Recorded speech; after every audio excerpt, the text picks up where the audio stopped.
First, what if you had to explain our current China relationship?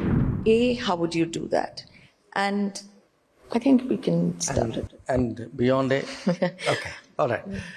Our entire relationship with China was predicated on the fact that the border areas would remain peaceful and stable.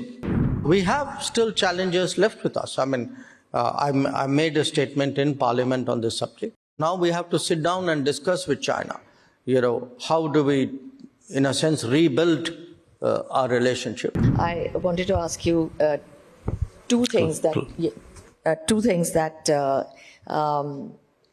we think about.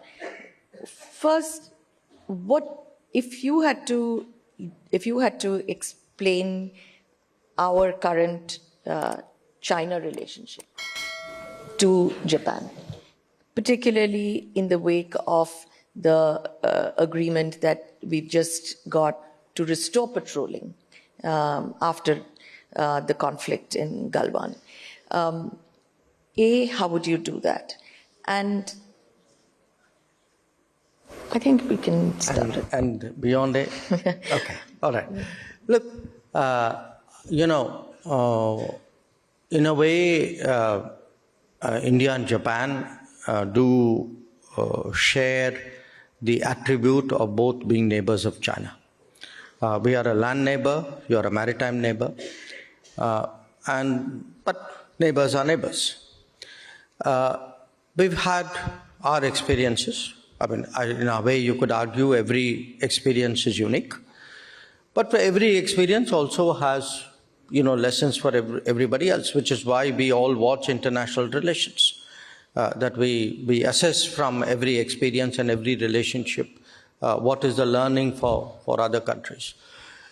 In our particular case, we had stable relationship with China. It was growing in many respects.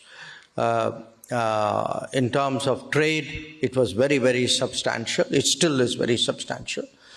There had been a certain amount of investment, mostly from China to India.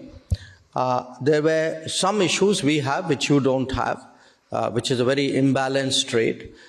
We have had a lot of market access issues in China. Japanese companies don't face it to the same degree. And trade figures, the trade balances are very different for Japan.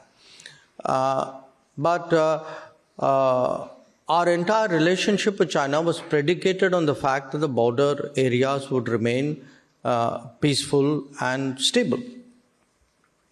And then in 2020, and we had agreements to ensure that. In 2020, for some reason, which is still a matter of speculation, the Chinese chose to bring a lot of forces to the border areas. And obviously we responded with counter-deployments. And then we had an incident in which a number of soldiers got killed. And obviously this impacted the relationship. So it has taken us 4.5 years to actually negotiate the disengagement of forces, which is really the fact that the militaries are too close at some places along the line of actual control. We have still challenges left with us. I mean, I made a statement in Parliament on this subject, and we still have to de-escalate, because what we have done is disengage forces from close proximity, but we have a de-escalation because there's still a very large number of forces. But there are big issues and question marks which have raised, and it has impacted the entire relationship. So now we have to sit down and discuss with China, how do we, in a sense, rebuild our relationship, and that is an exercise that still has to be undertaken.